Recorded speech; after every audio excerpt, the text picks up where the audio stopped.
We are currently in the Municipal Court of Conneaut, Ohio, standing before Judge Iarocci for a preliminary hearing regarding Victoria Silva, who is facing her third DUI charge. The prosecutor was about to reduce the charge due to a technicality when the judge decides otherwise.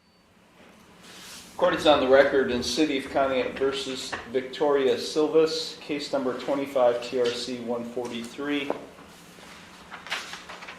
In this case, on March 3rd, 2025, Ms. Silva pled not guilty to 2 counts of operating a vehicle under the influence, a third offense in 10 years. Each of those charges charged under different sections of the code, of the Conneaut City Ordinance Code, is an unclassified misdemeanor. Today we're scheduled for a first pretrial conference.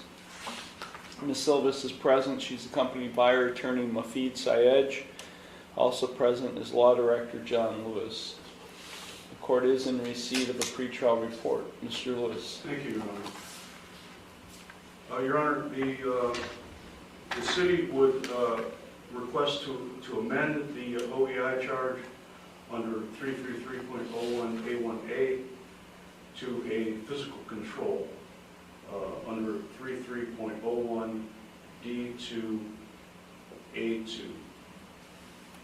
Your Honor, the reason for that, I know that the court is not a big fan of these types of amendments, but once I explain the facts here, I think the court may understand what happened here. I actually talked to the officer involved in this case, and it was my understanding it was going to be charged as a physical control. If you look at the ticket, the citation, they did check the box for physical control, but they also wrote, when they wrote the citation, they wrote the code sections for OBI under A1A and A1H.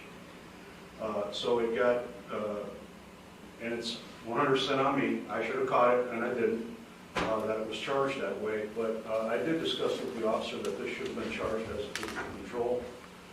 Physical control comports to the actual facts of the case in this instance.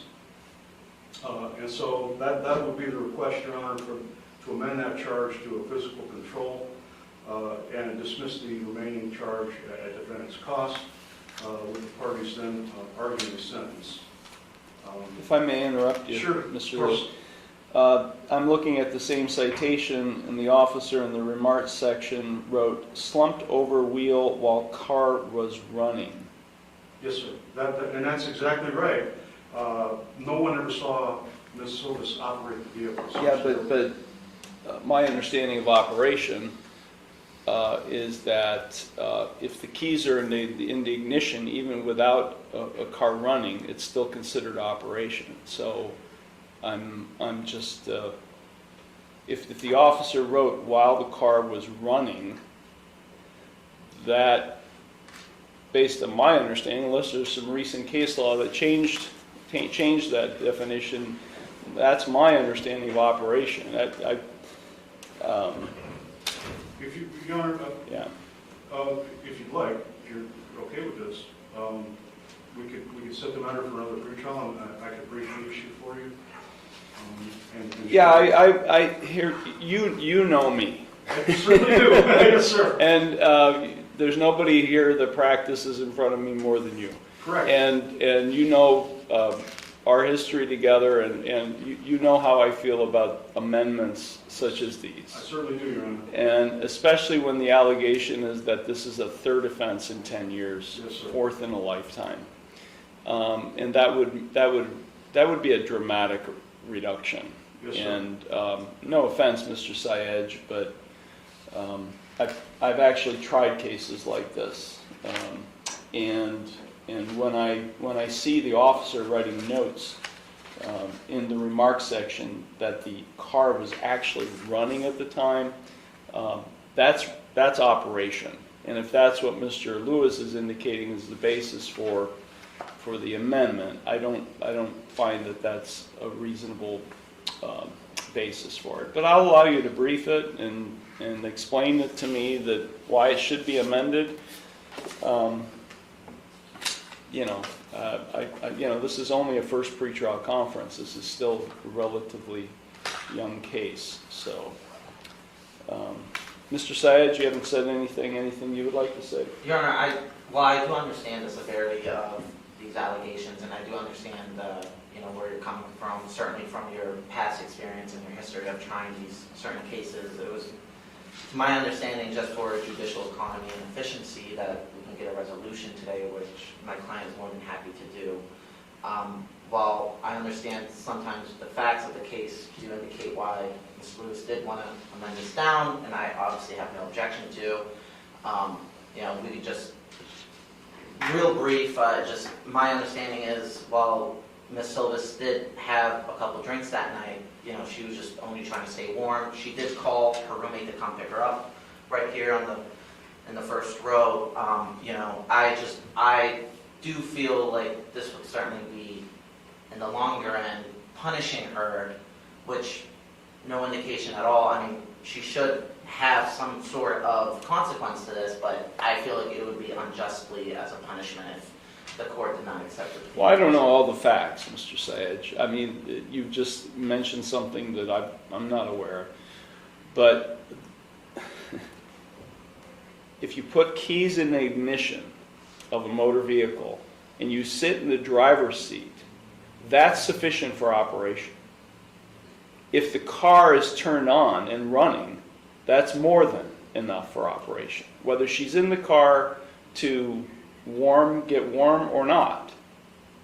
So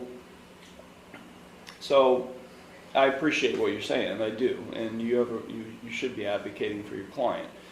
At the same time, I won't accept an amendment based on those facts unless I know something else.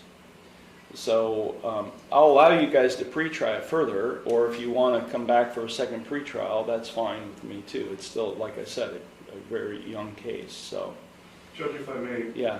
You mentioned we've been dealing with each other for a long time now, so I hope there's a level of trust here. There is some recent case law, as recent as 2020, that, in other words, the modern definition and interpretation of operate under 4511.01 HHH requires actual movement of a vehicle and not merely potential movement. And that is a case out of the 12th District, 2020, Ohio 6664.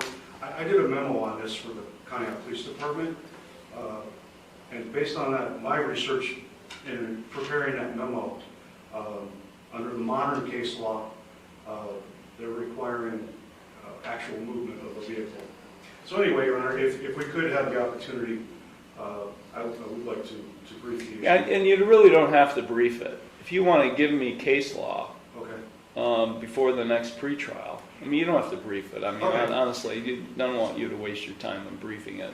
I could just send forward this memo to both you and Mr. Silva. Whatever you choose to do to try to educate me, I am all ears. Okay. But And again, and your understanding is my understanding from years Right. ago. That's what it Yeah. was. You got the key in the ignition, and yeah. that's it.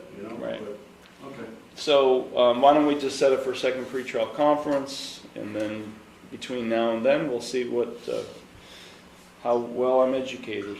Unless there's any objection to that. No. Yeah, it's just my only, there's no objection whatsoever, but it's just my only thing is, her car is still an impound, and each day that it's an impound adds more costs to Ms. Silvis here, and, she does have a full-time job. That's the only issue, just the more days that it's an impound, the more costs add up for her, making it unlikely for her to retrieve her vehicle. Well, I'll set this for a pretrial in a week or two. Thank you. Your Honor, also, if I may add, I know she was ordered to go to Lark. She's still on that. She has an appointment tomorrow at 2:30 with Miss Erin Jackson. So I just wanted to let the court be aware of that. Thank you. Let me just say this. The citation indicates that she tested a .206.